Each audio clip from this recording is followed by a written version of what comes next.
I used garlic and onions in a meal when I was strictly asked not to. Part 1. The Forbidden Flavors. Navigating the culinary landscape with a forbidden touch, I found myself tiptoeing around an unusual dietary restriction. My stepmother-in-law, the culinary gatekeeper, staunchly forbade any trace of garlic or onions from gracing my father-in-law's plate. According to her, these seemingly innocent ingredients were stomachache-inducing villains. So, whenever they graced our dinner table, my signature garlic and onion-infused creations took a back seat.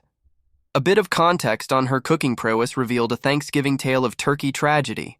A bird cooked too early, left out to brave the elements, resulting in a cold, arid disaster by dinner time. Her culinary choices were, let's say, not exactly a flavor fiesta.